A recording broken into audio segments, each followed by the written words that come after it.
Good evening. I call the City Council regular meeting on May 6, 2025 to order. Please stand. Bow your head for a moment of silence.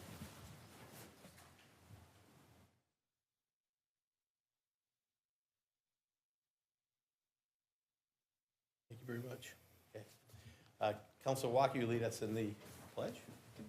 I pledge allegiance to the flag of the United States of America and to the republic for which it stands, one nation, under God, indivisible, with liberty and justice for all. Thank you. You may be seated. Madam Clerk, roll call. Counselor Credo. Present. Counselor Deja is excused. Counselor Horn. Here. Counselor Fitzpatrick. Here. Patno. Present. Counselor Herman. Present. Counselor Carolian. Present. Counselor Richardson. Present. Counselor Sullivan. Present. Counselor Turner. Present. Counselor Walker. Present. Deputy Mayor Hammond. Present. Mayor Callahan. President, we have a quorum. 5.1, acceptance of City Council meeting, April 1st, 2025. Consideration for approval. So moved. Second. Any discussion? Hearing none, all those in favor say aye. Aye. Opposed? The ayes carry. 5.2, special City Council meeting, April 15th, 2025. Consideration for approval. So moved. Second. Any discussion? Hearing none, all those in favor say aye. Aye. Opposed? The ayes carry. Communications from the city manager. Thank you, Your Honor. Good evening. The Media Services team, in cooperation with GovTV, has created a survey to gather information on users' experience with Rochester's government channel. GovTV is the service on which the city broadcasts all municipal meetings and special programming and is available on both cable and streaming services. The goal of this survey is to get feedback on not only the functionality and technical aspects of GovTV, but also on the content the channel provides and viewer preferences. The information gathered will be used to make improvements and help shape future programming. The survey will be open through June 1st and is available on the GovTV page of the city website at www.rochesternh.gov/GovTV. There are also hard copies available, which can be picked up and completed either at City Hall or at the City Clerk's office at the Community Center. Next item I have is the New Hampshire Police Cadet Training Academy is designed to help young people ages 14 to 20 develop skills and knowledge about law enforcement, leadership, and themselves. The Cadet Academy is an annual event held in June at the New Hampshire Technical Institute and is sponsored by the New Hampshire Troopers Association. The Academy is a one-week residential program that cadets can attend for 3 summers, and all staff at the Cadet Academy are sworn New Hampshire law enforcement officers across the state. Many youth from Rochester have attended in prior years, though you do not need to be from New Hampshire in order to attend. The New Hampshire Police Cadet Academy Training Academy will be held this year from June 21st through June 27th, and they are currently taking applications. For more information or to apply, you can visit www.nhpcta.org. Coast is also doing a survey right now. Lots of surveys going around. Theirs is a community survey open now through May 17th.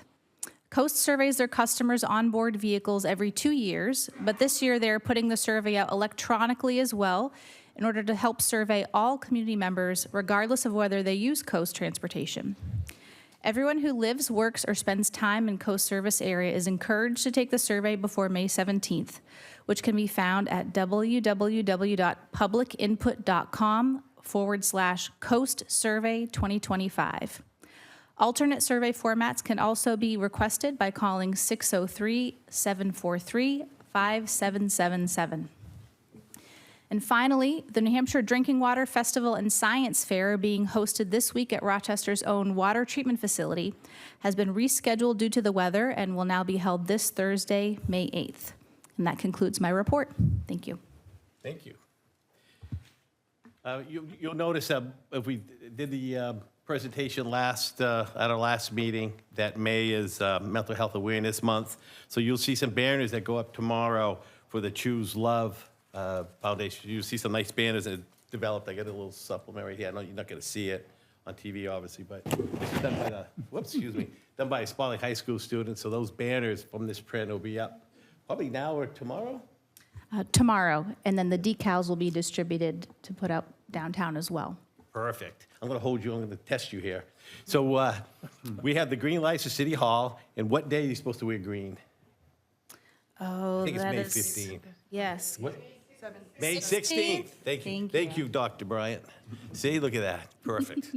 I knew it was 15th or 16th. On April 16th of this year, our Economic Development Commission held a summit for all the area merchants. And of course, small businesses are the lifeblood of our state economy. And the Governor Ayotte volunteered to come, and so they thought she was going to give a small speech, stick around for a few minutes. She stuck around and answered several questions for a long time.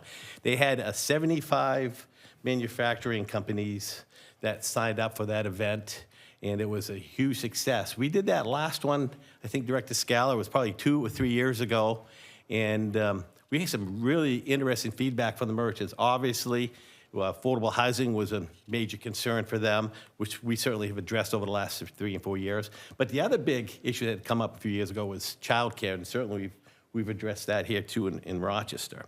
And I'm glad we have the Dr. Bryant from the school district here, because another story about Governor Ayotte, she worked with the Department of Safety because she knows how important our career technical centers are, and she learned that they were hurting for motor vehicle engines.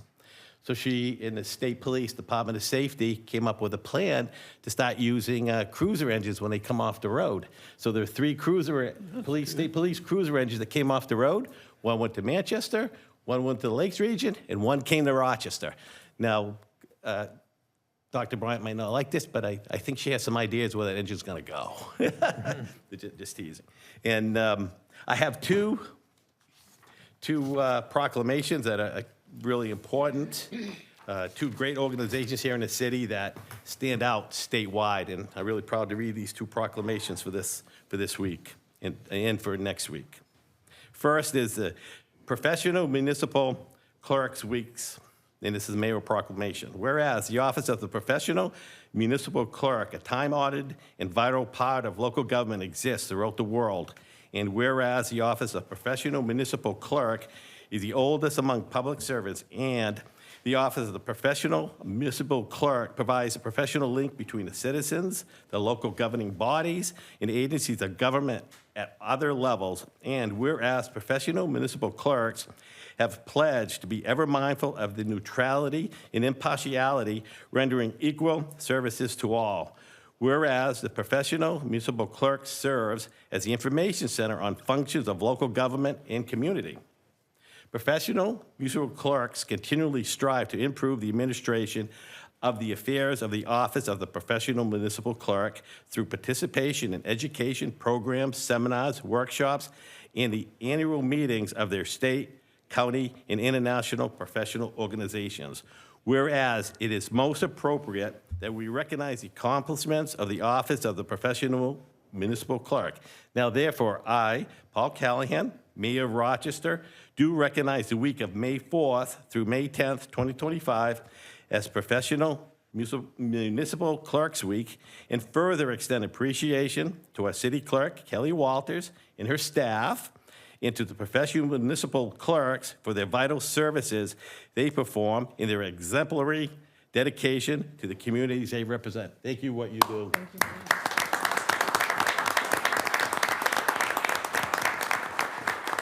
I really mean that. I think it was a primary, the Secretary of State and that commission they had to look at the voter, integrity issues came in, and one of the few communities they visited was Rochester. And I was able to speak to the Secretary of State, and first thing he mentioned is how impressed he is with the city clerk's office. So fantastic job. My second proclamation is just equally as important as for Public Works. Whereas Public Works infrastructure, facilities, and services are of vital importance to the health, safety, and well-being of the people of this community, and whereas the support of an understanding and informed citizenry is vital to the efficient operations of the many city systems and programs such as streets, public buildings, solid waste, recycling, parks, landscaping, public water systems, public sewer systems, and the general maintenance and operation of those. And whereas the health, safety, economic vitality, and comfort of this community greatly depends on these facilities and services, And whereas the quality of effectiveness of these services, as well as their planning, design, and construction of public facilities and utilities, is vitally dependent upon the efforts and skills of Public Works personnel. And whereas the efficiency of the qualified and dedicated personnel who staff the Public Works Department is materially influenced by the public's attitude and understanding of the importance of the work they perform. Now, therefore, I, Paul Callahan, Mayor, on behalf of the City Council and the City of Rochester, do hereby proclaim the week of May 18th through the 24th, 2025, as National Public Works Week in the City of Rochester, and I call upon all citizens and civic organizations to acquaint themselves with the issues involved in providing quality public works services, and to recognize the contributions which Public Works representatives make every day to our health, safety, comfort, and quality of life, not only this week, but throughout the year. Again, as you all know, we have a magnificent, very impressive Public Works Department. Thank you.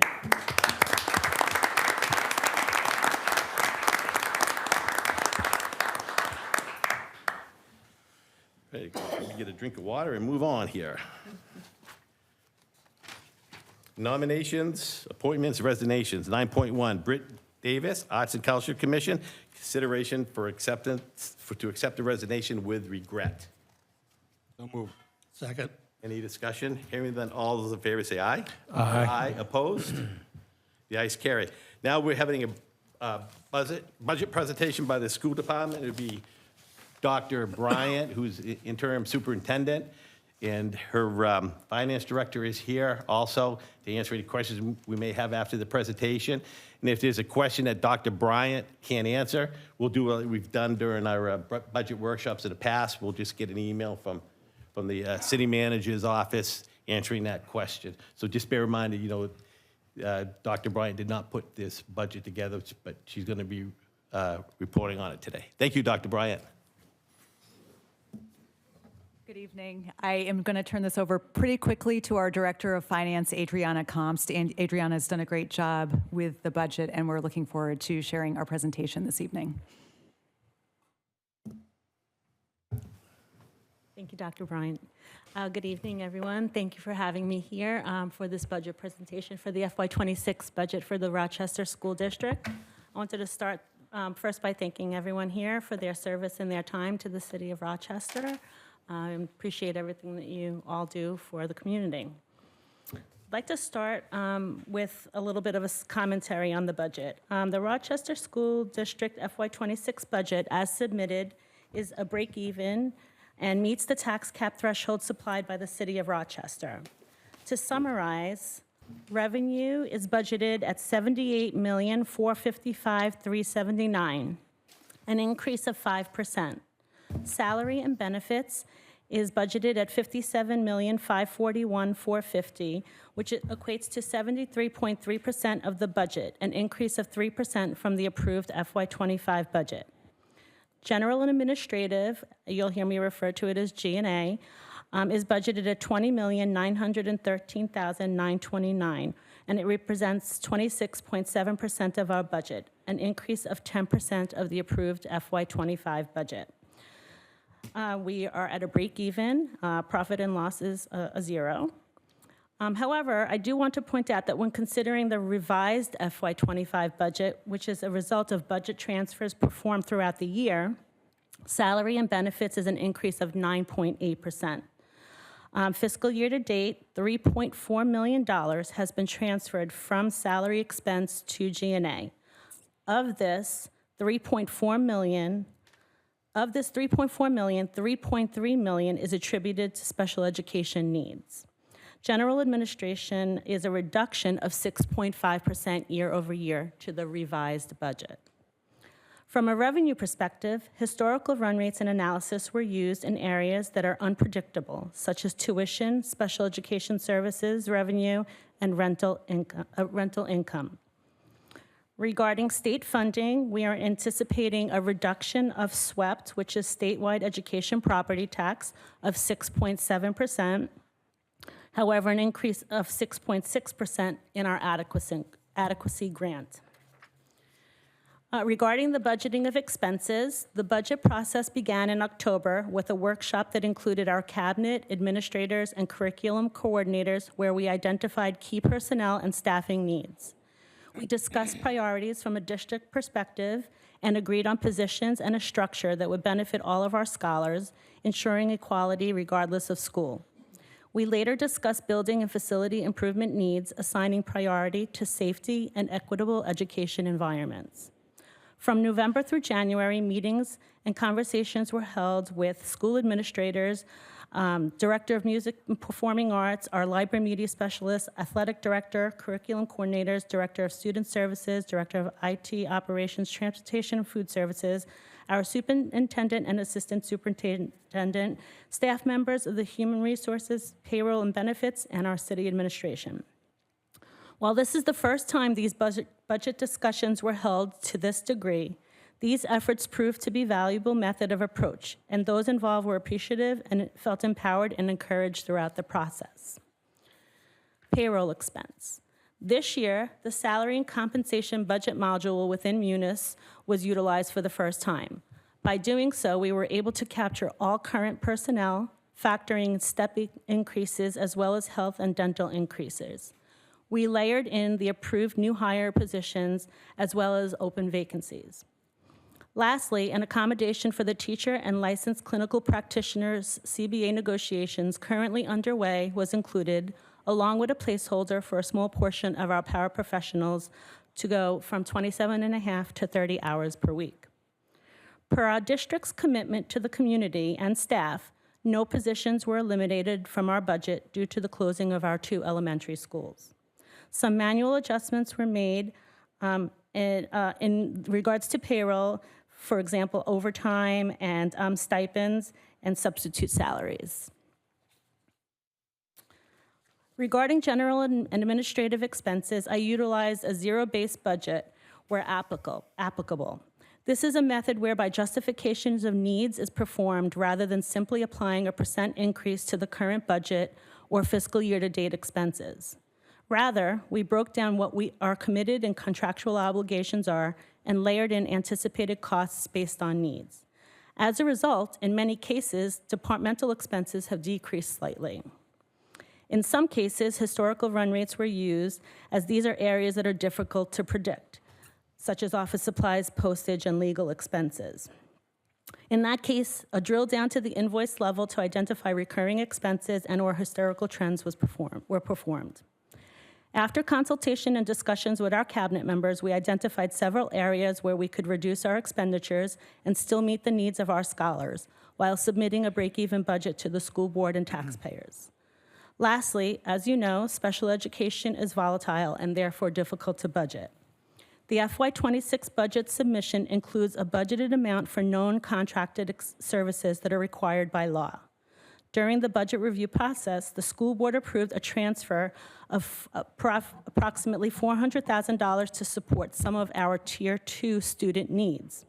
However, the gap between the additional funding and the expected costs remains roughly $1.1 million. These costs will have to be absorbed into the next fiscal year via savings in other areas throughout the year. I would like to thank the school board, its committees, our administrators, curriculum coordinators, department heads, finance and payroll, and the district's cabinet for their time and effort.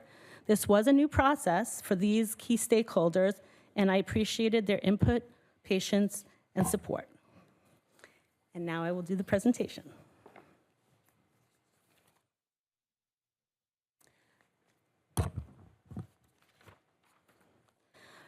FY26 expenses for the Rochester School District budget. As you can see here, we are predicting an increase of 5% in the operating budget to expenses.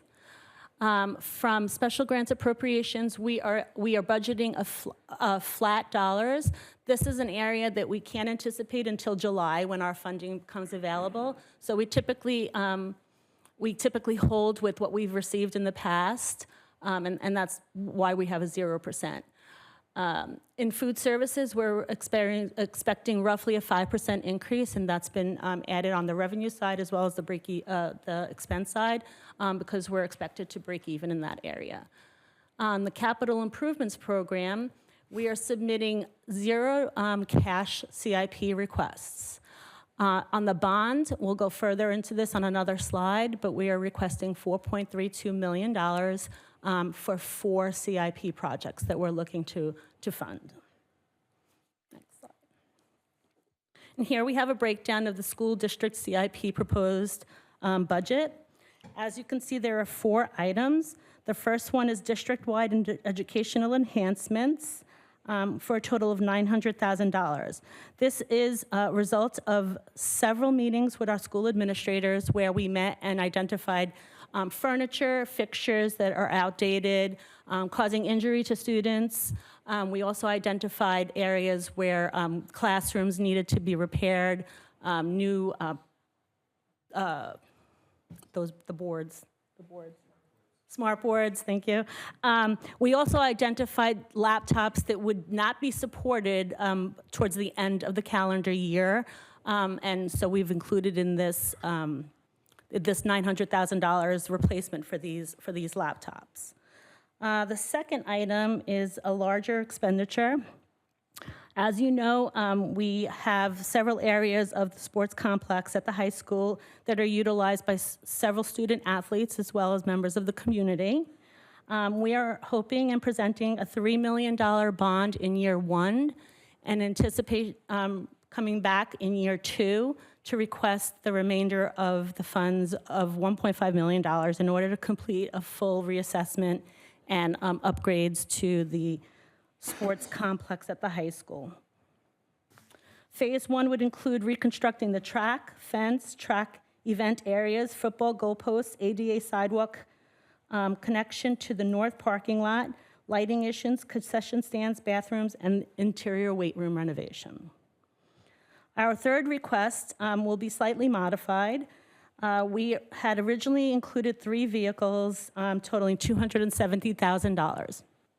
Since we have been able to obtain a grant for $30,000 passenger van that will be utilized by our BCA students. So I certainly would suggest that we remove that $30,000 from this request. Additionally, we have quotes for the body rack and the backhoe. In the event that there is surplus, which I have not reported to the finance or school board yet, we do anticipate using some surplus to buy this vehicle, so that would come out of the bond as well. And lastly, the Gonick double doors is a safety concern. It was actually one of the most highest priority bonds and dollars that all of the administrators agreed on throughout the district. And this is to create a small lobby and an ADA compliant entranceway. And our estimate that we received is roughly $150,000.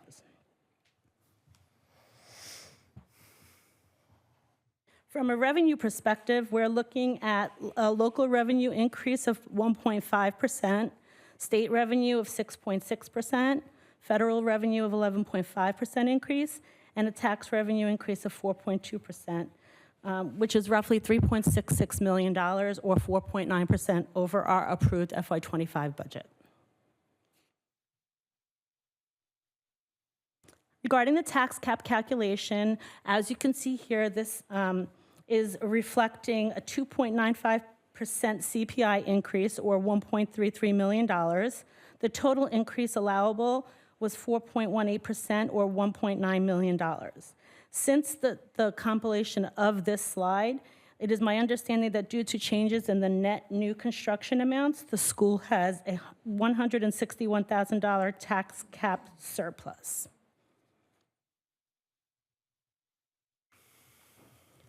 This slide is a comparison of our approved FY25 budget compared to what I originally presented to the school board, and then ultimately on the right, what was approved by the school board. I made attempts to show areas of increases. I wanted to point out a few things. Regular instruction is 35.79% of this budget. Special education is 27.97% of this budget. and operations, plant, and maintenance is 7.41%. Therefore, 71% of our budget relates to regular instruction, special education, and the operation of our plants. I would like to point out that there was an omission on my behalf in both the debt and principal for our FY26. As a result, the principal should be adjusted to 1.868870, and interest should be adjusted to 845,715, which would require a change or an adjustment to those two line items of $682,613.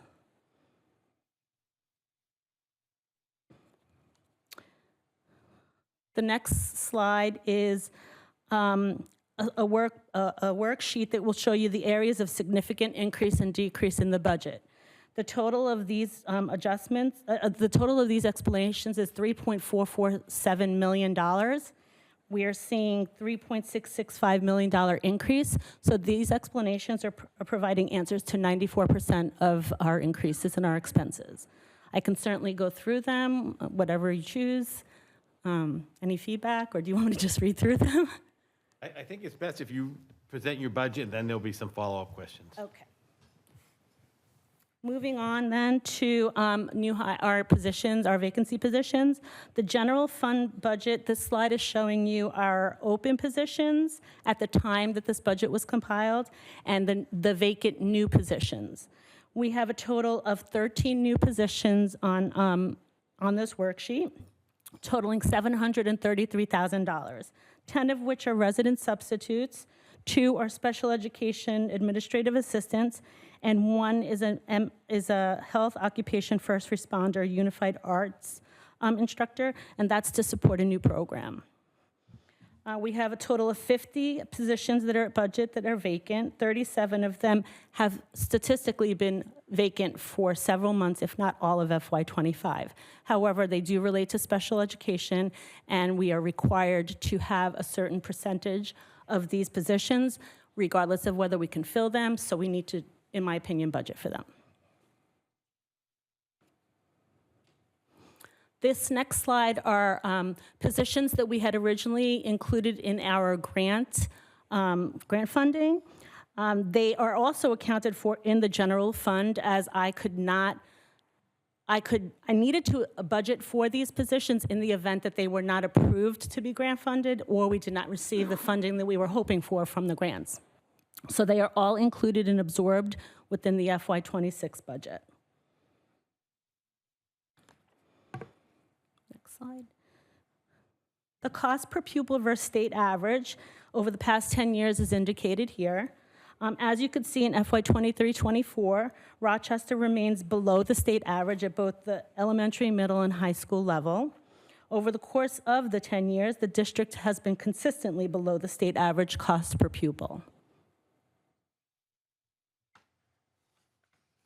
And my last slide is a comparison of fall enrollments to several other municipalities. The first includes population from 2023 and the fall enrollment change. As you can see here, 10 of the municipalities experience a percent enrollment decrease greater than the Rochester School District. On the right side is a comparison of cost per pupil from 2020 to 2024. Here you could see 5 of the municipalities experience a percent increase in cost per pupil greater than the Rochester School District. And that's my presentation. Thank you. Questions for the school department? Counselor Walker. Yes, thank you, Your Honor. The CIP budget, you have Phase 1 and Phase 2. Those all in this year, or are you putting them a couple of years? Or? No, sir. Phase 2, we would resubmit, reevaluate, and come back to the committees and the school board next fiscal year, FY27. We just recognized that the $4.5 million was a lot to be done and accomplished within 1 year anyway. So we split it out based on priorities and discussions that happen at committees and the school board. Because you lumped a lot of projects in for those phases. Could we get a line item for what each project costs? I believe I have that, but yes.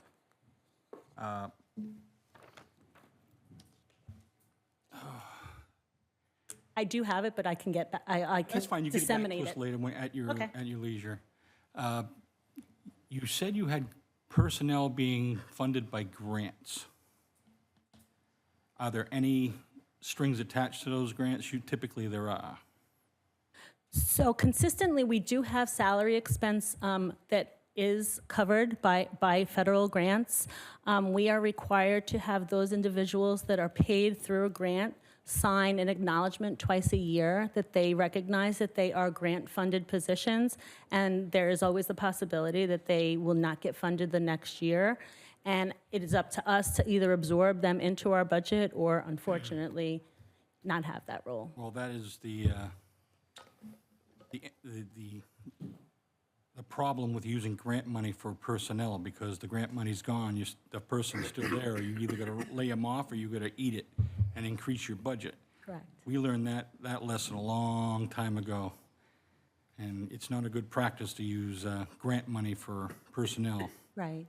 Well, I'm glad that you're saying that, because that is why I also included those positions in the operating fund, because I recognize the fact that we may not be able to get those positions grant funded. So we wanted to ensure that the administrators received the support that they had requested at our workshops. And so in order to ensure that they had these positions, I did include them in the operating budget. One last one. Yes. You closed 3 schools this year, correct? 2, sir. 2. Okay. Did you have any savings at all? The only savings that I could forecast truly would be repairs and maintenance. We are closing 2 schools that are older and so costly in regards to repairs and maintenance. However, we're opening 1 larger school, square footage-wise, that, in my opinion, will probably take about the same cost in utilities, although I did lower our cost of utilities a little bit in the budget. However, we still have the same number of students that we need to serve, and we still need to have classrooms with teachers. So every teacher that was in those 2 schools is either being transferred to the new school or somewhere else to fulfill our education programs. Find that remarkable. That's for another time. Thank you. Anybody else? Counselor Sullivan? Tim, do you have your hand up? Thank you very much, Your Honor. Yeah, I'd like to echo some of what Counselor Walker said.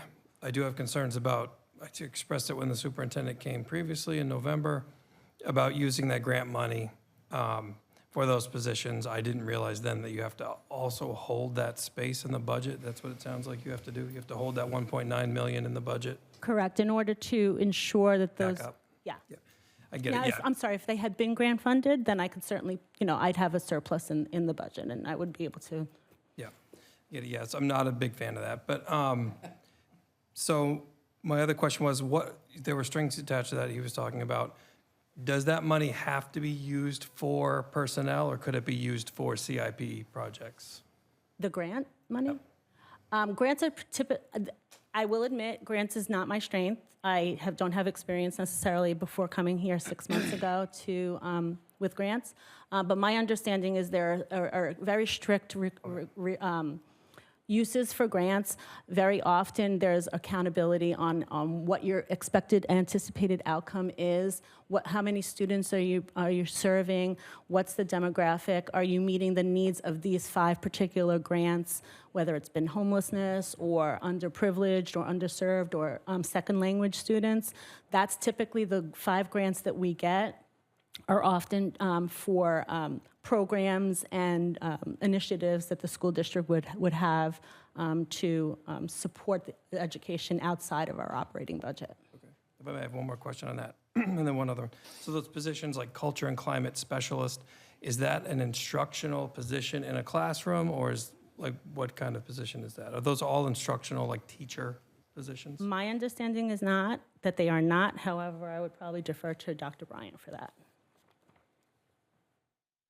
The culture and climate specialists and the wellness instructors are both primarily focused on behavior support for our students. There's some instruction with the wellness instructors around social emotional learning and that kind of thing, but those roles are primarily to focus on behavioral needs. Okay, thank you.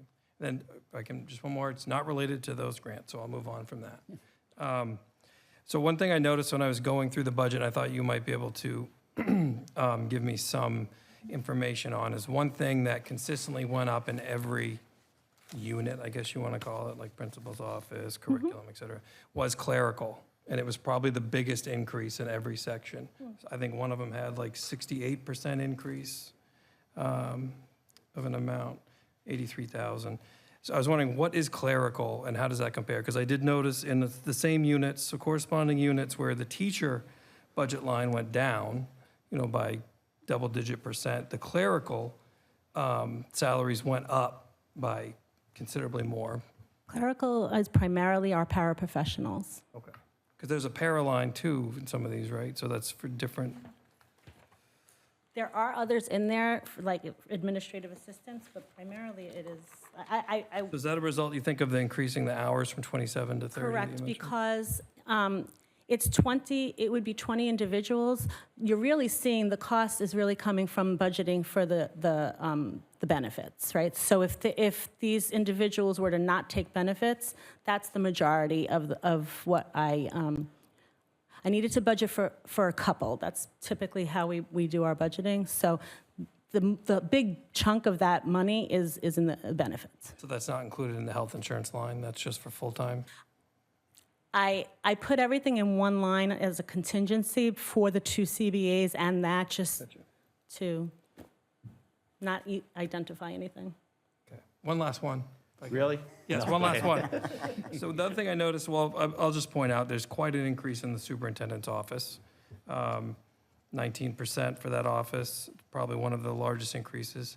But I did also notice a lot of travel increases. One of them had a 900% increase in travel. Why is the travel going up so much in most of them? Do you have like an area like? The 900 is, let me find it.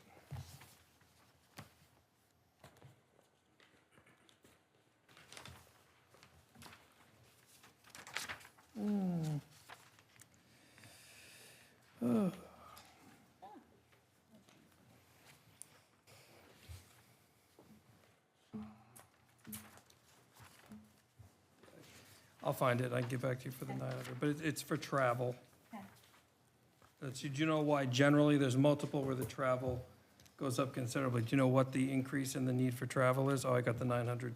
The 900 is for admin travel in the curriculum unit. So typically, there are small individuals that do have contractual, within their contracts, mileage reimbursement and, or stipends for travel. I don't know if they were included last year, and I don't necessarily know if that's the increase as well, I will admit.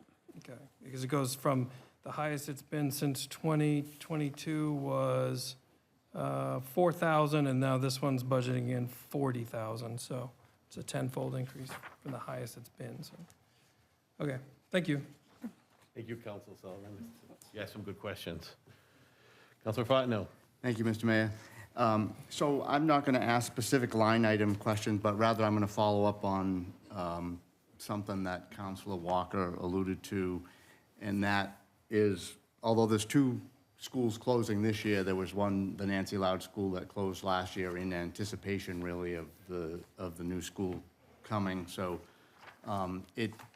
while I've been a complete supporter of the new school, and while selling or convincing constituents that was a good plan, other than the fact that we had failing buildings and we're replacing it with a new building, it seemed that there would be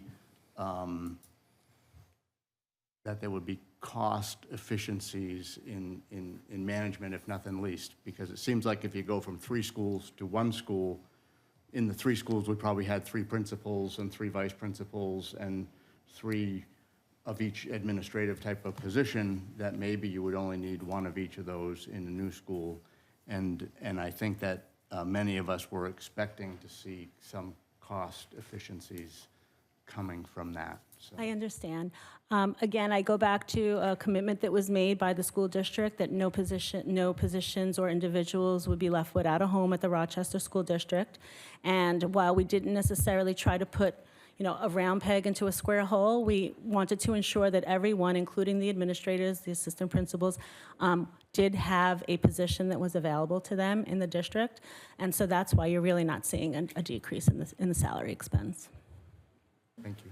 Okay, I have a few questions. The jewel money, I think that's what Counselor Sullivan was when he said grants. I think he might have been referring to the jewel money. Okay. How many of those grant positions up there are you want to use with that jewel money? None of those positions, sir. None of those up there? Correct. There are other positions that the Jewel Fund is earmarking for over a 5-year period, and that does include one culture and climate specialist, one wellness instructor, one instructional coach. The other ones, we had a truancy officer that was Jewel funded this year, which we absorbed into the budget next year. Our intention and my direction has been that over the course of these next couple of years, the positions that are budgeted under Jewel would slowly, small percentage every single fiscal year would be absorbed into the budget. That's the directive that I've been given. But as of right now, I have them in years 2, 3, 4, and 5. We also have 2 individuals that are currently employed at the district that are Jewel funded. But yes, that is I don't use the word grant for that, but that is certainly an avenue that we could explore for sure. So how much total money, jewel money, do you have? 4.5 million? 4.6 million at the end of year 3 would be the total. Okay. And how much of that money right now is accounted for due positions? In total, including this fiscal year, $2.7 million of it. Okay, so you just got just under 2 million left.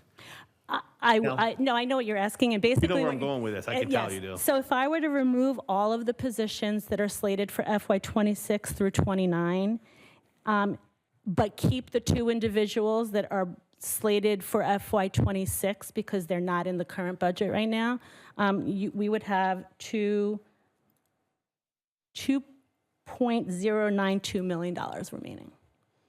Okay. I do want to point out that we do use Jewel funds, just for everyone's education, for the purchase of other things. We've installed cameras totaling $1.3 million, 2-way radios totaling $84,000, vape detectors totaling $74,000. We've had some presentations that have been approved by the Jewel attorneys. And what I did do is over the course of years 2 through 5, I also did include on that equipment dollars for repairs and replacement. So there's certainly funds that are available for use. Okay. Back to the jewel money. So you have just over 2 million that is not accounted for. Correct. Now, if this, hypothetically, if this council decided looking at the 3 million you have in CIP, because not only is that 3 million cash, but that's bonded over 20 years, you're looking at a tremendous amount of interest. Is it possible the school department, if you absorbed a 2 million cut in that CIP, they could use the 2 million in jewel money going towards these schools? Because just so the community knows, that jewel money is not taxpayer money. That's a settlement from pharmacies that were selling OxyContin. So that's one-time money. That's why I think it was Councilor Walker and I think all 3 of these guys, councilors, had mentioned that it's probably not a good idea to use majority of that money to fund positions because it could dry up once they run out. I think it'd be, me personally, I support you fixing up our athletic fields. I would, and I can't imagine jewel money, that's cigarette, folks, nicotine, is not going to want to go to improving athletic fields.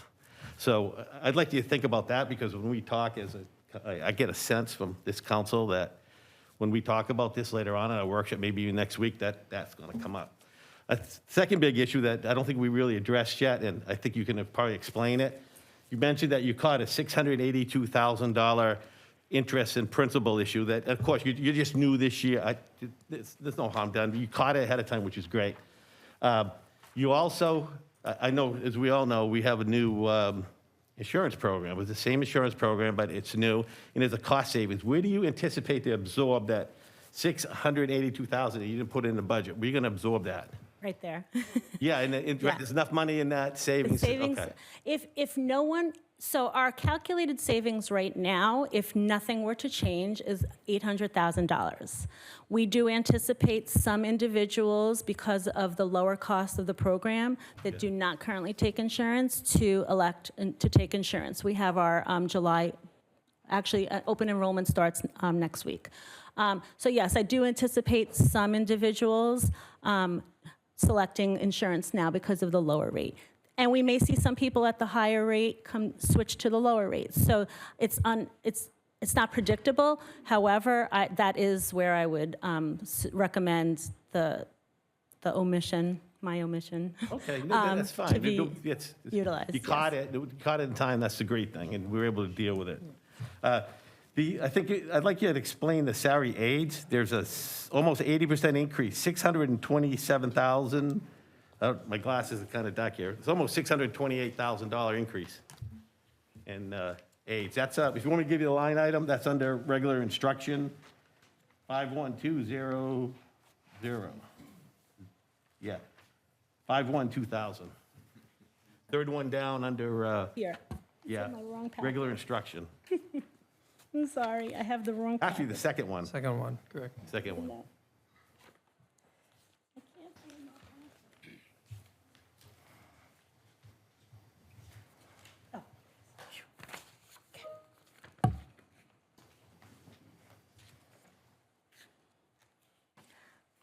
I stand corrected. That is actually where I put the paras. That's my note. Okay. So I will have to get back to you on the clerical, sir.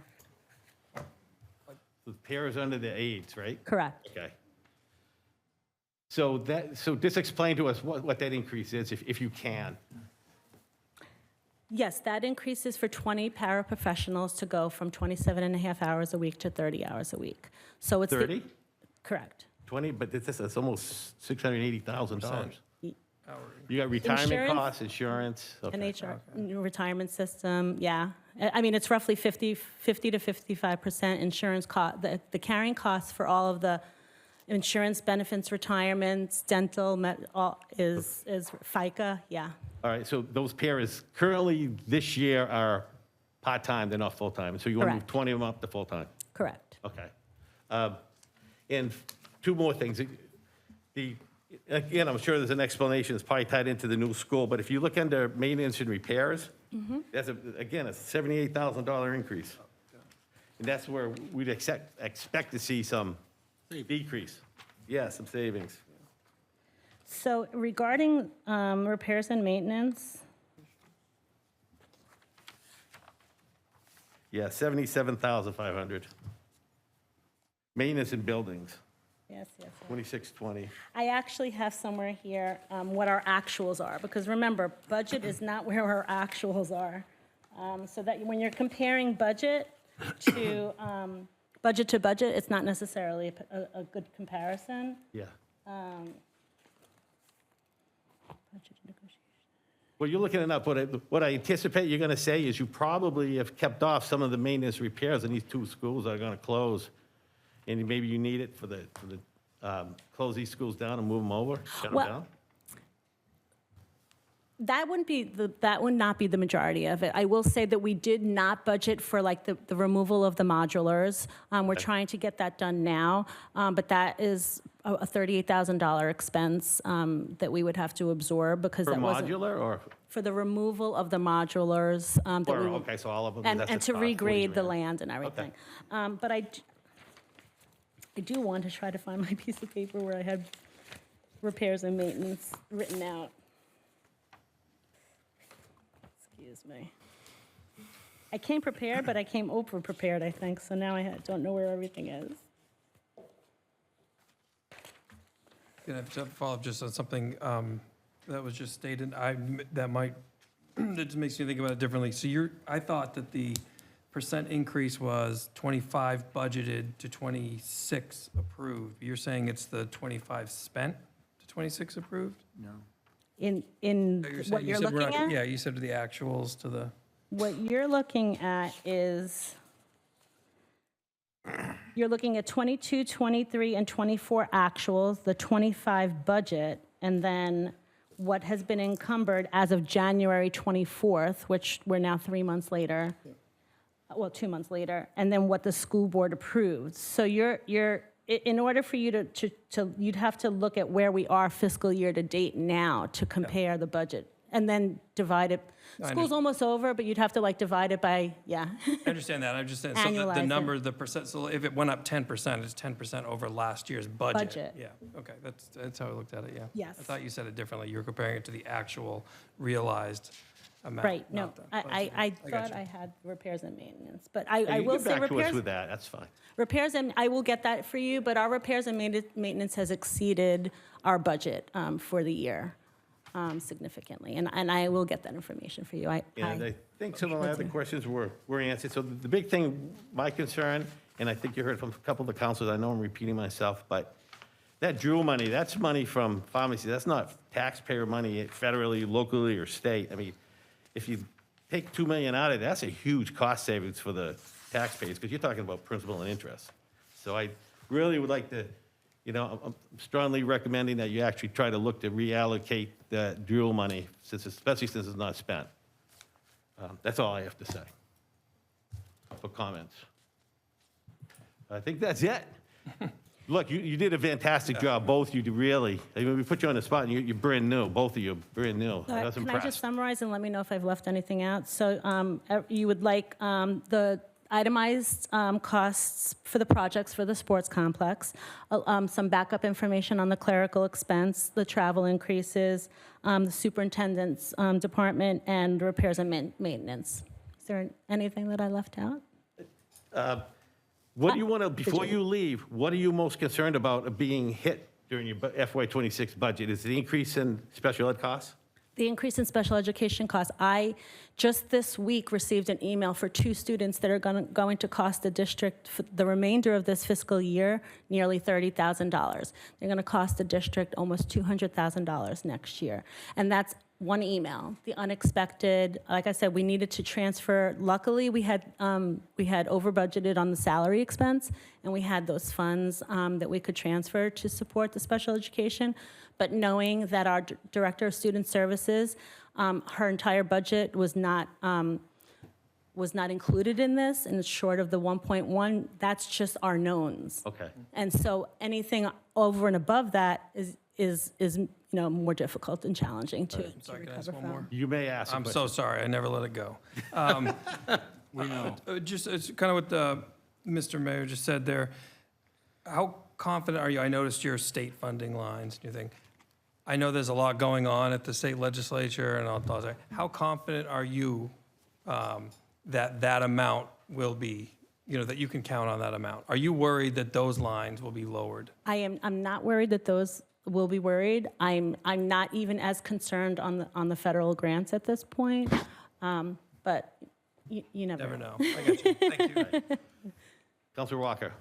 And just one last, not to rush you or anything, but could you get that information to us before Friday? Because that's our budget deliberations. Yeah. Absolutely. They won't be able to be here for our budget because obviously they work during the day, but we're going to have a workshop, what do you call it, Council of the Whole, on the 13th, next Tuesday, and they'll be here for that. So there might be better sense if there's cuts that they're here for that. None of this will take me long. I can have it to you tomorrow. Thank you. Thank you very much. Sure. Thank you. All right, moving along. Again, we'll take your time.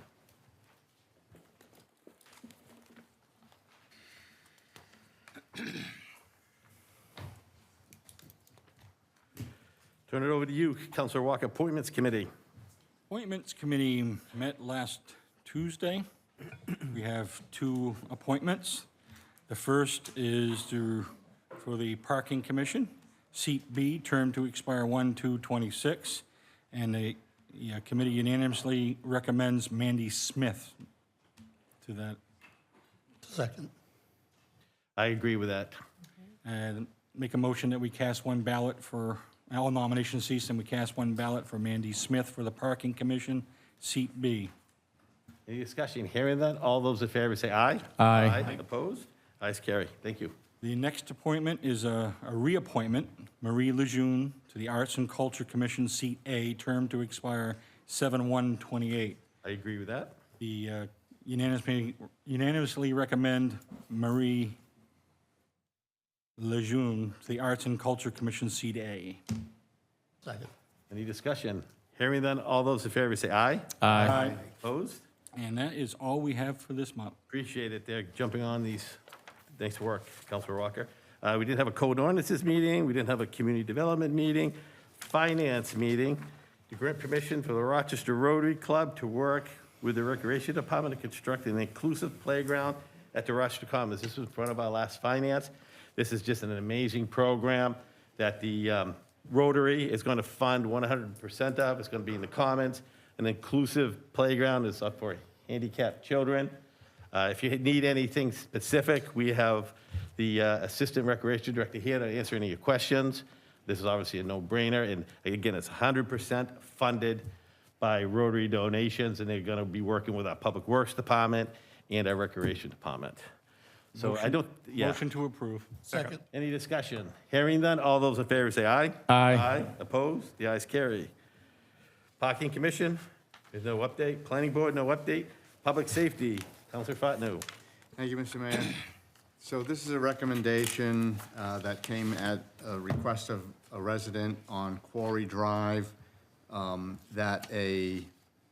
think they had initially asked for a no-through way sign, but the DPW indicated that a dead-end sign would be what they would say is appropriate in this location. And it's where, it's not at the beginning of Quarry Drive, it's where Quarry Drive intersects with Victoria Circle.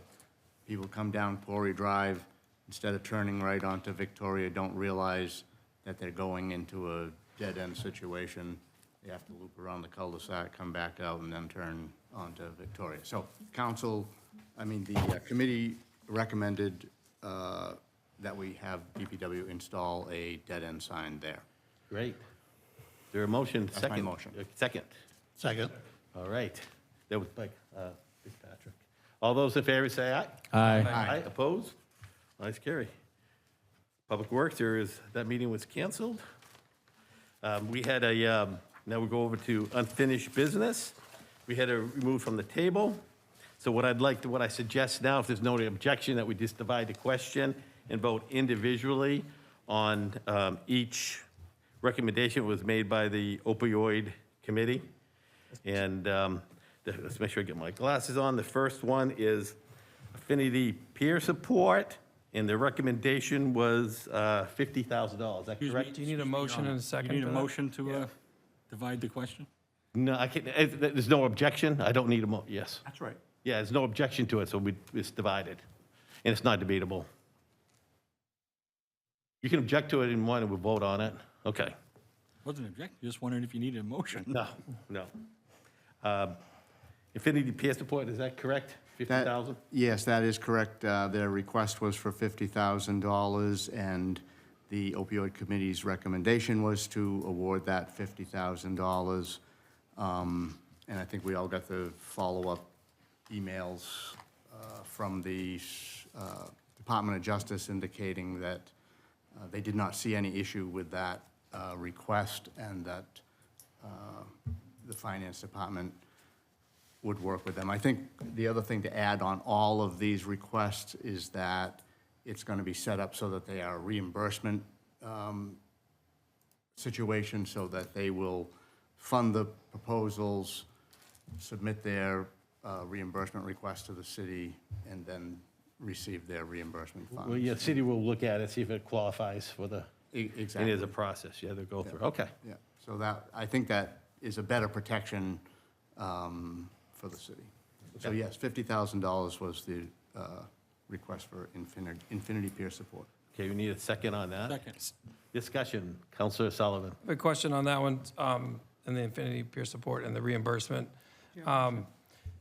So there was some talk at and I appreciate the presentations that all the groups came in and gave, but there was some talk about, I think it was from that group in particular, where they would want seed money, essentially, some money up front. I'm just trying to, I will say that this one proposal out of the group was the one that gave me the most concern about its applicability and really what it was going to result in. So would we not be giving any, so it would be 100% reimbursement, meaning if this came back, it was not approved, It would be out of their pocket, not out of ours? Yeah, we wouldn't give them money up front. Okay. That's correct. Any other discussion on that? I also have concerns with that. I don't really believe that that's a sustainable program. They do good work. I've met with them twice when Melissa Silvey was their director, and they do good work over there. But I really have a concern that that it's not going to be sustainable, and this $50,000 that could be used for a stronger program. That's how I feel. That's me personally. So, I'm again concerned they're going to have to fund these positions ahead of time, and I know that Councilor Fontenot had mentioned that he believes the AG said, hey, there's nothing wrong with this, but Councilor Fontenot knows when the committee met, gosh, it must have been 2 years ago now, we wanted to go with Choose Love, who we just recognized during my mayor's speech, and they have their banners up. Very, very strong program. They do in schools, municipalities, corrections, police, communities, businesses, where they teach skills and they have curriculum. The AG came back and said, no, that money doesn't go for it. It's mental health, okay? Because there's not a specific opioid component. That's why I've stressed, I have concerns that this is not a specific opioid. I mean, just look at your goals, right? Talking about hiring people, finding a college course that they're gonna go to, and, they're gonna do Reiki, they're gonna do these other things. I understand how, it doesn't have to be a professional person, but that is providing the counseling. But I just don't see the sustainability in it, and I just don't know how effective it's gonna be. So that's my concern with giving them the $50,000. Any other discussion? Yep. Councilor Credo. Yeah, I would just remind everybody, this is the only service out of everything in the opioid that we looked at that's going to benefit a grown man. And that means 55% of this population that needs some form of help would go without it. So I would strongly advise a reconsidering, of funding for that Infinity Peer Support. Without that, we have nothing for men whatsoever.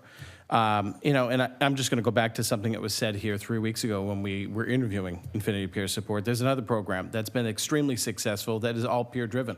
That's Alcoholics Anonymous. So, I feel really strongly we need something for everybody in this city, and that's what this money is for. Okay. Any other discussion? Let's do roll call vote. Counselor Fitzpatrick. Yes. Counselor Sullivan. No. Counselor Horn. Yes. Counselor Walker. Yes. Counselor Herman. Yes. Counselor Fontenot. Yes. Counselor Turner. Yes. Counselor Credo. Yes. Counselor Richardson. Yes. Counselor Hammond. No. Counselor Carulian. Yes. Mayor Callahan. No. Motion carries. 9-3. And the next one, let me go back to my book here, is Hope on Haven Hill. Their recommendation was $100,000 on that. Again, I made a recommendation to finance that we give all $339,766 to them. Obviously, that's not going to happen. Again, I feel that they certainly deserve more than $100,000 if we're going to give, if the recommendation is this Smith's house, who's not even here, $125,000. They only do 14, they only going to house 14 people. This Smith's house does great. I support them. I've met them a couple of years ago. They do great work, but they're not here yet. So my recommendation would be to give Hope on Haven Hill $239,766. I'm sorry, Mr. Mayor, can you say that number again? $239,766. So that's 200. That's the Minus the 50? 200, yeah, minus. Yeah, thank you. Yes. I'd like to make a motion that we fund Hope on Haven Hill $100,000. Second. Discussion. Counselor Fontenot. Thank you, Mr. Mayor. So that was the initial recommendation from the opioid abatement committee as well. That was the initial request from Hope on Haven Hill for a specific program, was for $100,000. So I'll support that motion, and then, you know, I guess we can relook at the end of this to see if there's still money.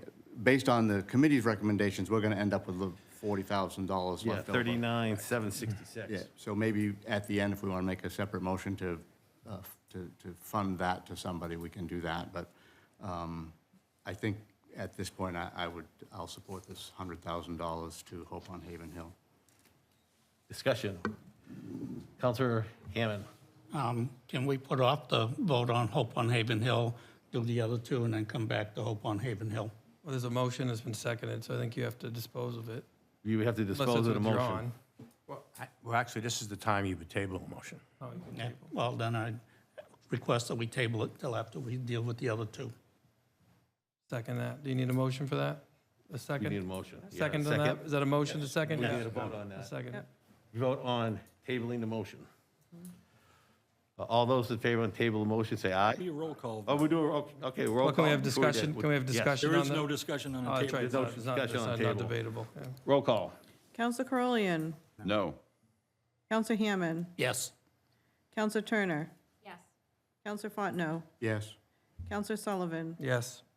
Counselor Horn, Yes. Counselor Walker, No. Counselor Herman, No. Counselor Credo, No. Counselor Fitzpatrick, Yes. Counselor Richardson, Yes. Mayor Callahan. Yes. 8-4.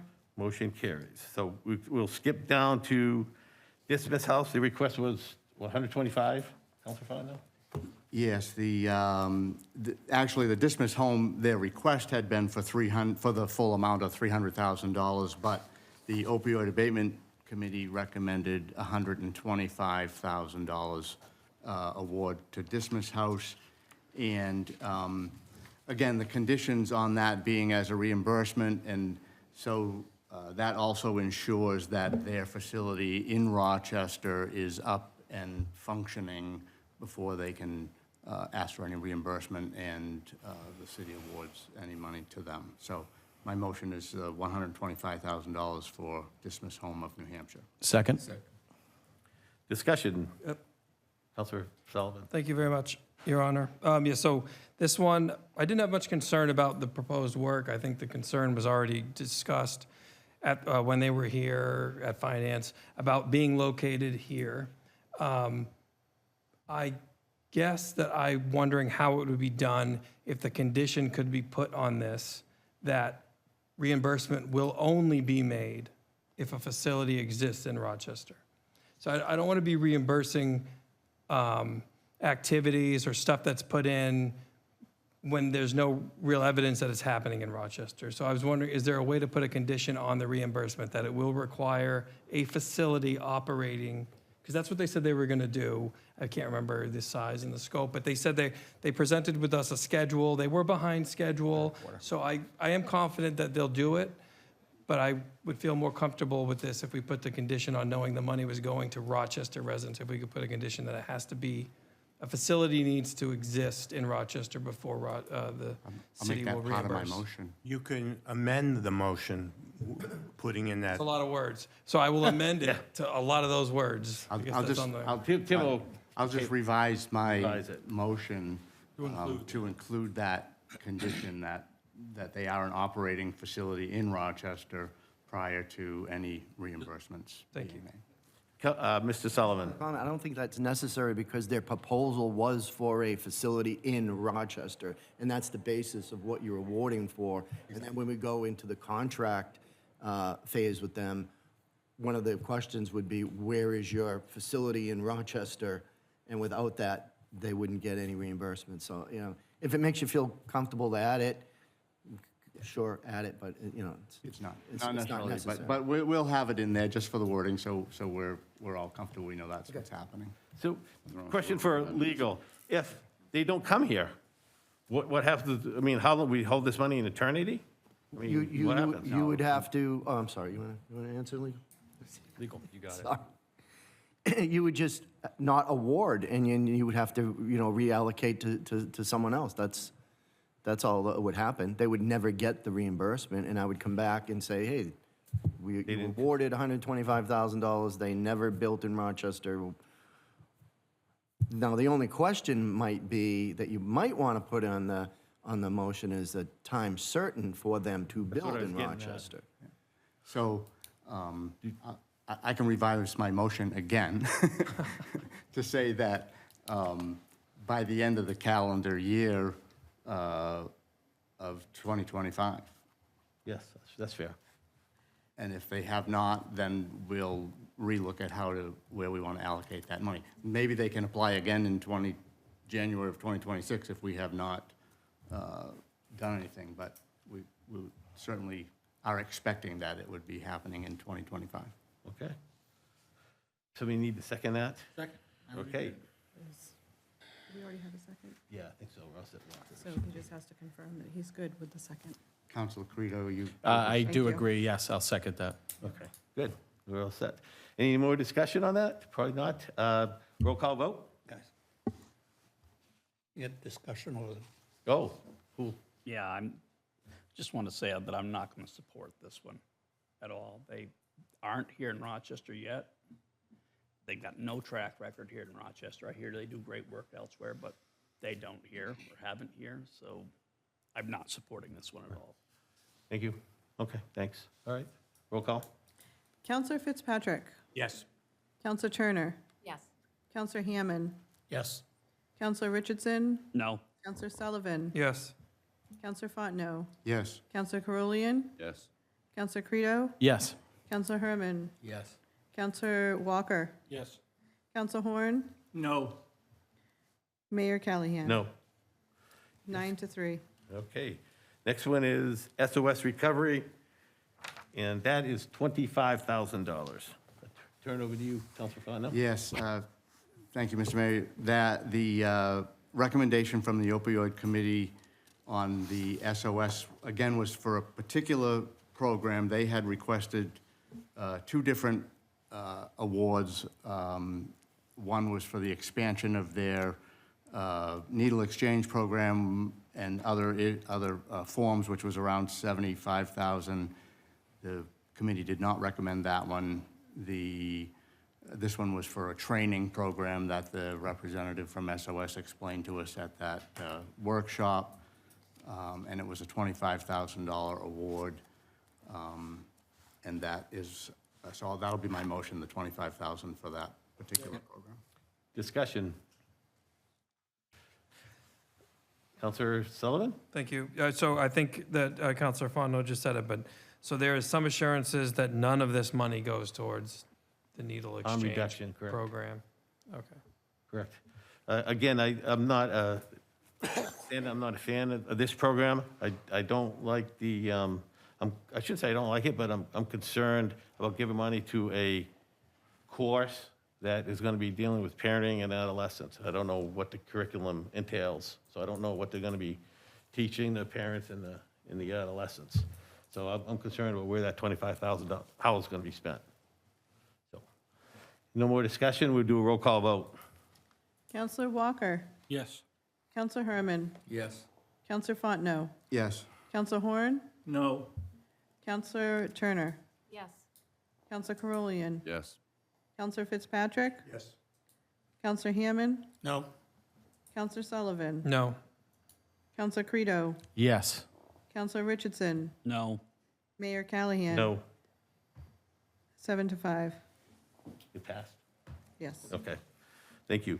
And last is, we'll go back to Hope on Haven Hill, and right now there's $139,766.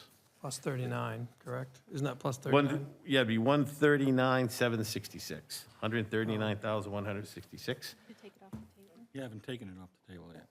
Well, he can take it off through unanimous consent, just in his, Without objection. in his conduction of the meeting. You know, if nobody objects, it's fine. Yes. So, yes, Mr. Mayor, I'll make a motion. The opioid committee had recommended $100,000 towards a particular program that Hope on Haven Hill is looking to initiate. When the director was here, she indicated that any extra funds that she got would be used towards expanding their housing program for opioid use addicts, and I think that's a worthy cause. So I'll amend my motion originally to change their award to the remaining funds of $139,000 and change. I'll second. Discussion? Again, I'm a broken record here, but this addressed 3 of our goals of addressing the opioid issue. Blight in neighborhoods by purchasing the building across the street. I mean, you see the 3 buildings she has over there now. Place looks great on Charles Street. And it deals with the homeless. She should be able to increase the women that were homeless into treatment to 27. That's why I strongly supported giving the majority of this money, if not all of it, to Hope on Haven Hill. Any other discussion? All right, hearing none, a roll call vote. Oh, no, one last Yes, question. Go ahead. It's just general. We put that time constraint on that one to have a place in Rochester. My other question was, is there a time constraint on this money, period? So all these other ones that we've approved, including this one that we're talking about now, they could, if they were to, in 5 years, come back and ask for this money, would we owe it to them? If we've, do we have to hold it for them for 5 years? Yes, I guess. Whoever can answer, I'm assuming it's If you. we entered into a contractual arrangement with them and we didn't specify the time period that we would expect them to return for a reimbursement, then sure. We'd be setting that money aside from them, for them. But if we want to define it, because behind this is a pretty robust contract. So we could put in all of these contracts. We don't need to motion that. Like, that's going to be assumed? Or do we need to? Yeah, but we need to use some common sense, and you don't want it too tight, but you don't also want it too broad either, Maybe as a general rule, 24 months or So would the something like director, that. would recommend 24 months would Yeah. be reasonable? Yeah. And the other motions have already passed for each one, but I mean, I would feel better about putting some time constraint. I mean, this is the last one, but I guess we could reconsider all the others and motion to put I don't know what you need to do this, but I think we should Separate put it. motion for a time constraint on all of them. Can we do that? Yes. All right, so Let's go at the forgive end me, and we'll do that next. We'll go through this. So the motion is $139,766 to Hope on Haven Hill. Discussion has ended. Roll call vote. Counselor Turner. Yes. Counselor Richardson. Yes. Counselor Carulian. Yes. Counselor Fitzpatrick. Yes. Counselor Sullivan. Yes. Counselor Hammond. Yes. Counselor Horn. Yes. Counselor Herman. Yes. Counselor Credo. Yes. Counselor Fontenot. Yes. Counselor Walker. Yes. Mayor Callahan. Yes. Motion carries. You want to make a motion? Counselor Yes, Your Sullivan? Honor, if I can, I'd like to make a motion that we stipulate in each of the contracts, when written, that there is a date certain, I guess, of 24 months to execute the contract, at which time we can reconsider. We did you should specify which ones, because we did a calendar year for one, because they're not even Oh, here all right. yet. Okay. So, thank you very much. So I would specify that for the contract that the city enters into with Hope on Haven Hill for these funds, with Infinity Peer Support, and with SOS Recovery Organization, that we put a date certain on the contract of 24 months, at which time we could reconsider. Does that sound appropriate? And then the last one, we've already set a time, so I don't need to motion for that. Yes.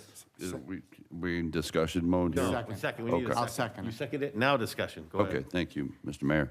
So what does that mean, and when the fuse burns and the time's up, what does that mean? My understanding, we would have the money, We could then reconsider maybe extending a new contract for another year if they say we need another year. But I think what it does more than anything is takes the liability off the city from owing the money after we've possibly already diverted it to someone else after 5 years. So a reevaluation. Okay, thank you. That's my understanding. That's- Councilor Credo. Yeah, I've got one concern with that as I'm kind of thinking that process through. So we're giving money, in some cases, to an organization that asked for more money. So, you know, when I look at Dismas House, they are getting 125, they've asked for 300. So their program isn't totally contingent on this money. And then when we look at Hope on Haven Hill, we're giving them an additional almost $40,000 that is not part of this contract. So how would that money be taken back if in fact it's not part of the contract? Yeah, I don't know, we just give them 100, go ahead, Mr. Sullivan. So whatever you decide on for your awards for each agency, in the contract that we enter in, we will add language that says reimbursements of the X amount of award must be requested within 12 or 24 months, whatever you decide, because remember, it's a reimbursement. So if one of these agencies doesn't come back within the 24 months and request the reimbursement, well, the money would never leave, and we would still hold it in our bank account, and then we'd have to inform them, you didn't request spend down within the allotted time frame. We are now going to we can give them an opportunity to explain why and maybe have an extension period, or say,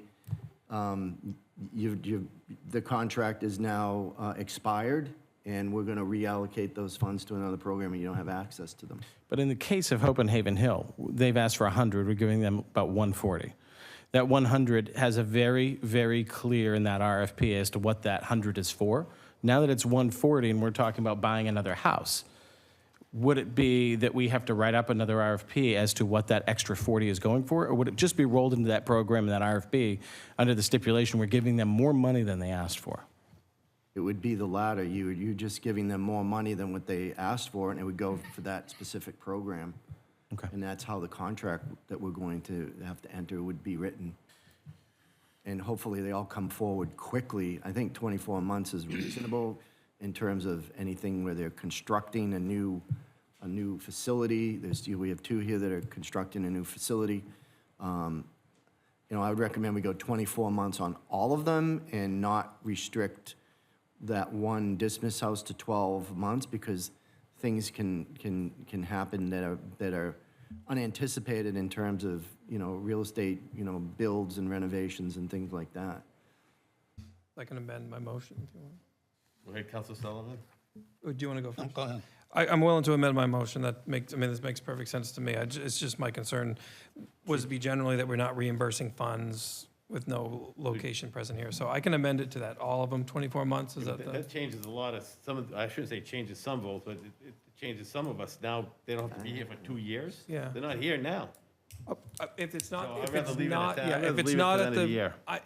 if the Director Sullivan Somebody thinks it seconded could it, right? Well, no, yeah, my original ones, but not the amendment wasn't seconded. I'm fine with leaving it. I just did want to point, if I may, Mr. Mayor, a clarification for Councilor Credo. I don't expect that any one of these 4 groups is not, if you gave me $100,000, guess what? I could find a way to spend it. So I don't have any expectation that any of them are not going to spend it or not going to put in. The only reason I'm making this motion with the time certain is not to try to, hey, you run out of time, take your money back.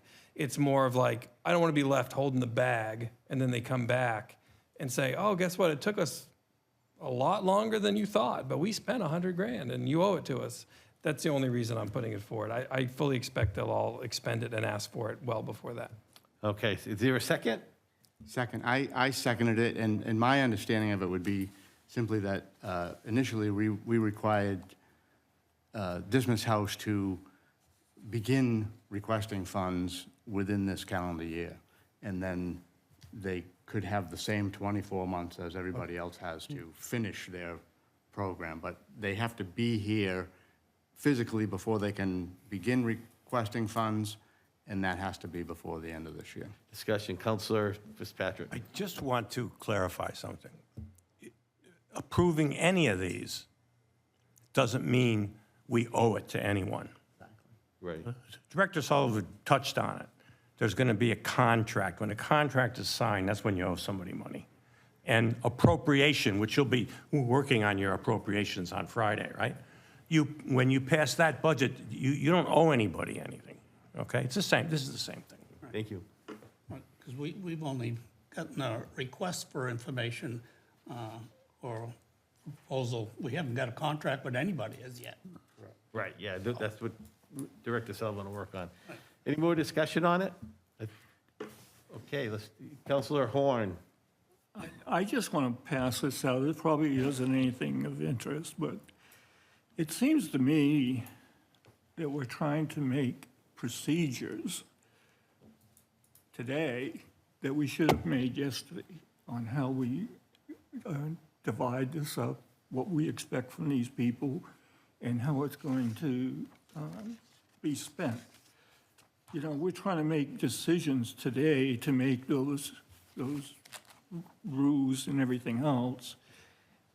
And I don't think that we really have had enough time to review the whole process, talk to our attorneys, talk to the finance department, and really come up with how we want to spend this money. There's no timeline on it. We're trying to rush this through. That's my comments. Any more discussion? Councilor Carolian. Thank you, Mr. Mayor. I have just some mild concerns about taking one time frame and using it for each group, whereas I'm perhaps looking at them individually and making a more tailored time frame for each might be more appropriate. That's just my thoughts on it. Yeah. Mr. Mayor? Yes. Councilor Hammond. Yeah, and the one thing we got to understand also, this money doesn't run out. We've been sitting on it for what, three and a Yes, half 3 years? So this money doesn't necessarily run out, does it? Councilor, I'm sorry, Director Sullivan. I just wanted to give everyone some context. We get grants all the time, CDBG. They have time tables in them that we have to spend down the funds. We have other small grants that we receive timetables to do the reimbursement request. Otherwise, we just lose the grant. This is operating in kind of in that similar model because we understand how that works and we have contracts that we can easily tailor to this. So to have some time period, reasonable time period, makes sense for everyone and be universal because we're under those same types of constraints when we have different grant funding. So I just wanted to give you some context on how the history is. Yeah, Councilor Credo. Is your argument that maybe we should put time limits on this? Yes, yeah, I think I don't think it's unreasonable to have the 24-month. And if they really get into a situation, just like when we get into a situation and we have a spend down problem, we have an opportunity to plead our case to, if it's CDBG, we have an opportunity to plead the case to HUD with one of the other grants. Sometimes there's extension windows, sometimes they're not. And you can have that flexibility on the administrative side, and all this council has to worry about is the job of awarding the funds. Okay, thank you. Before we go to another question, let's just make sure we're all on the same page here. I'm going to turn it over to the Madam Clerk here. What is the motion currently in front of us? We're going to have a motion for 24 months on the 3 specific agencies that did not have the calendar year request.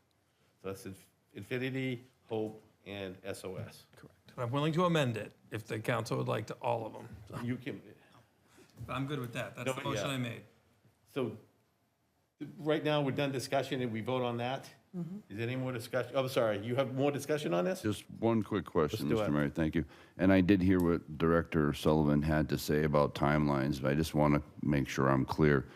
Does that seem like a reasonable timeline in your experience, 24 months? Sure, yeah. Thank you. Okay. So motion in front of us is 24 months time period for Infinity, SOS, and Hope on Haven Hill. Roll call vote, Madam Clerk. Counselor Hammond. Yes. Counselor Sullivan. Yes. Counselor Fontenot. Yes. Counselor Walker. Yes. Counselor Herman. Yes. Counselor Fitzpatrick. Yes. Counselor Credo. Yes. Counselor Horn. Yes. Counselor Turner. Yes. Counselor Richardson. Yes. Counselor Carulian. Yes. Mayor Callahan. Yes, motion carries. Okay, 12.2 unfinished business. Resolution authorizing supplemental appropriation from the general fund unassigned fund balance in the amount of $3,360,000.33 for the purchase of the so-called Care Pharmacy Complex. This is second reading and consideration for approval. Motion to approve. Second. Discussion. Counselor Fontenot. Thank you, Mr. Mayor.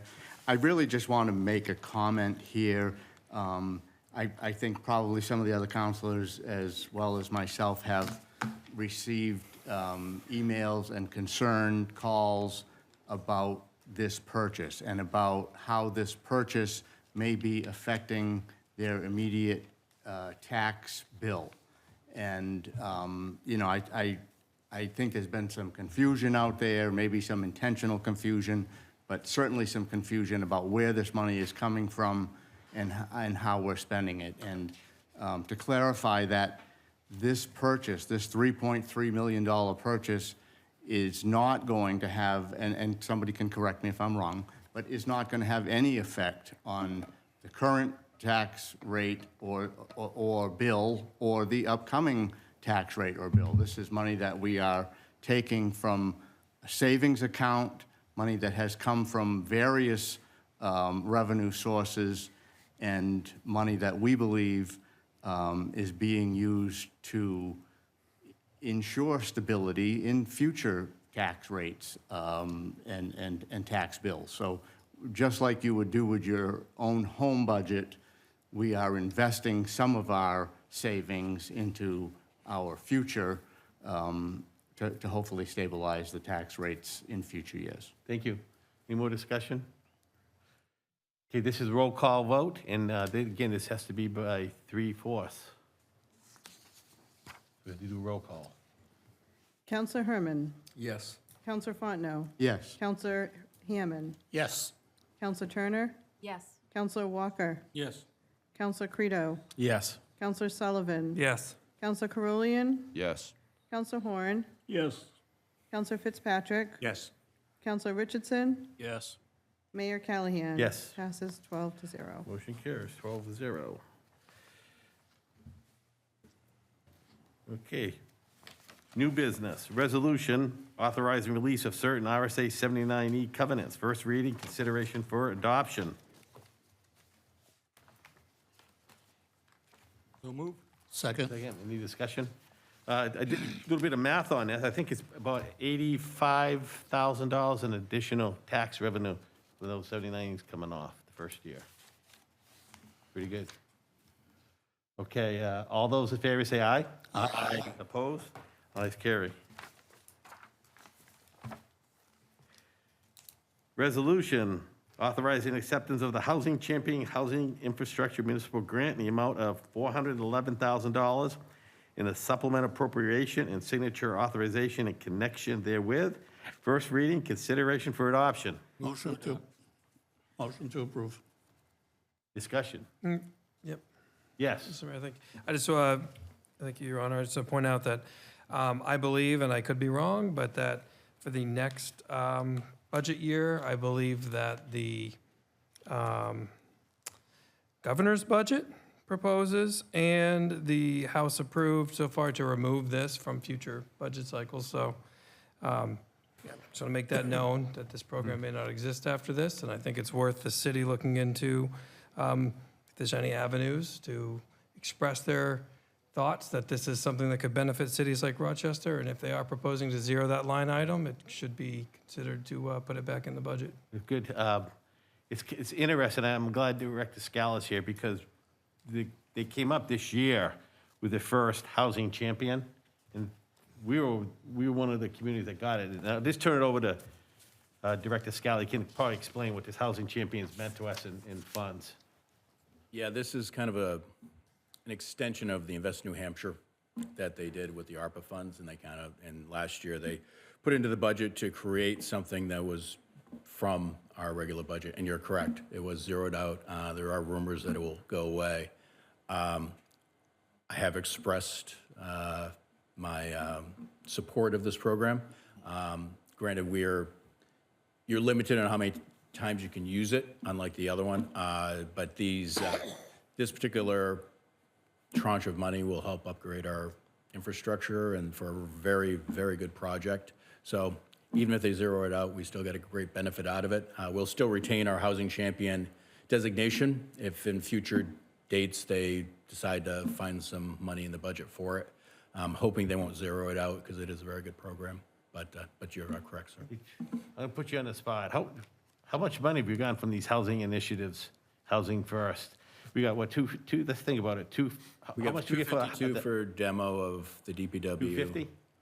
Okay, so And it's then we 411, had over, 650. we got 105, or 210 actually for the Gaffney, and then there was another 200,000 for demo to help them. And there was 540,000 for the Cachico Rapids, and this one, the 411.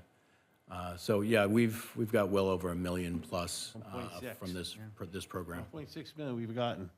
So when folks get up here and say, supplemental appropriation, this is a supplemental appropriation of this year in housing initiatives of $1.6 million coming into the city of Rochester, not spending. So when you hear, you're going to hear it during our budget hearing that I'm going to talk about in a few minutes. You're going to hear it. You guys had 60 supplemental appropriations. Well, guess what? We've got plenty of examples, and here's just one of them today. We got 1.6 million back. So supplemental appropriation is not us giving money out, it's also us getting it in. Mr. All Mayor, if I right. can follow up on that? Yeah, go ahead. I just want to reiterate, I think that this was part of the governor's commitment to the state when she ran. I think that it's a great program. I think Rochester, I've said it before, is on the leading edge of making this happen, get affordable housing projects in Rochester. We've done it just like you demonstrated.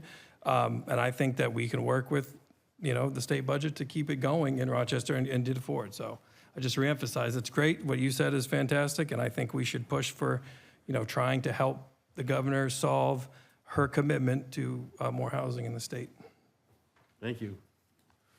So let's vote on this. All those in favor say aye. Aye. Opposed? The ayes carry. Thank you, Director. Great work. Okay, 14.3. I'm on the right one, right? Okay. Unsealing of non-public minutes. Motion to unseal the following. Well, if there's no objection, let's take these three as together as a clump. October 1st, 2024, RSA 91A3, Section 2D in land.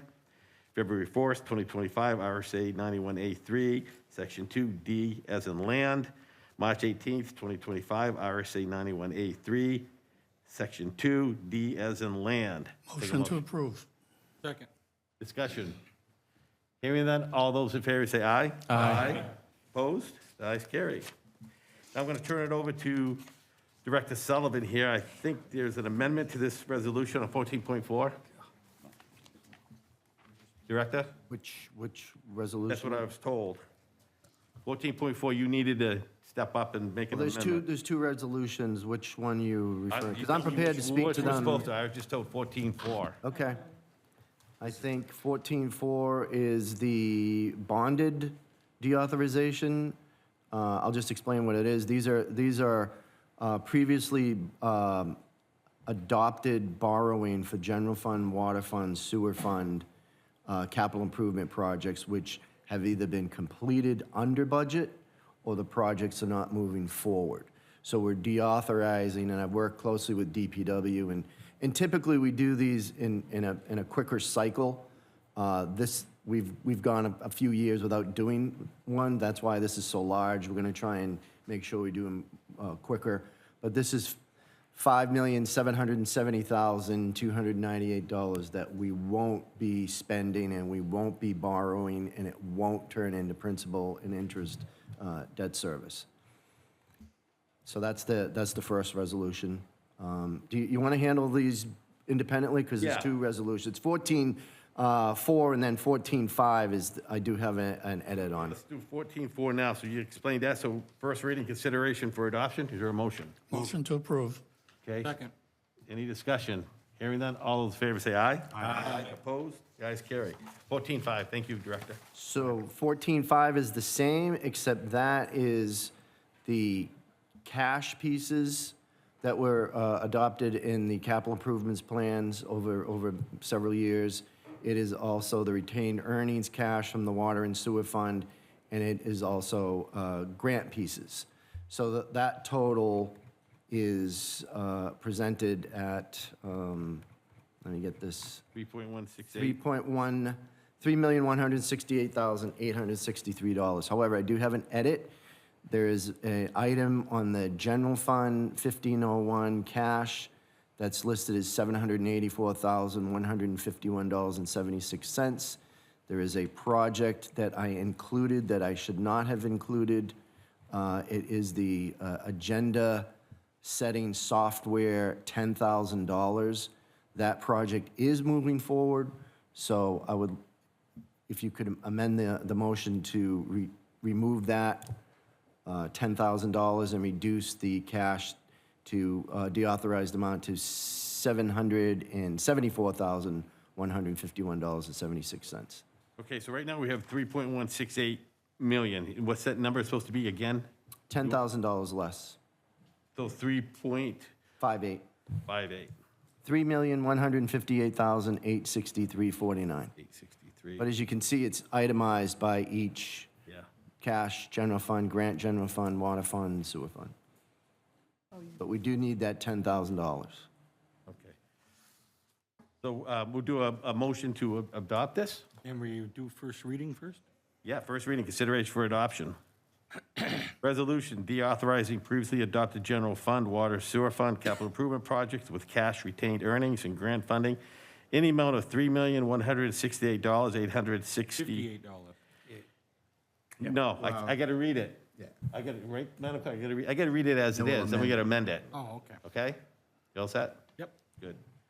$3,168,863.49. First reading consideration for adoption. Move to adopt. Second.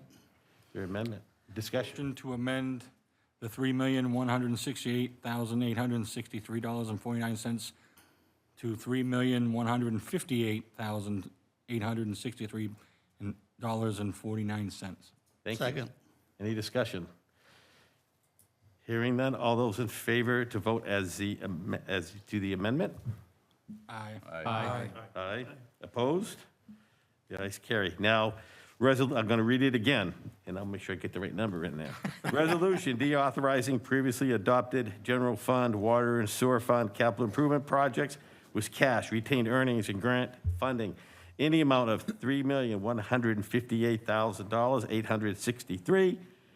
$3,158,863.49. First reading consideration for adoption. Motion to approve. Oh, Just a It's vote already, oh, it's just already approved, yeah. as amended. So As as amended. Okay, No, as amended. you do have to vote. Good a vote. You have to vote now. Do we need a second? No, you're already there. Well, good. You're good. All right. 14.6. Oh, No, you have no. to vote. Got to vote. Sorry. All those in favor say aye. Aye. Opposed? That's why you said we're done. No, I'm sorry.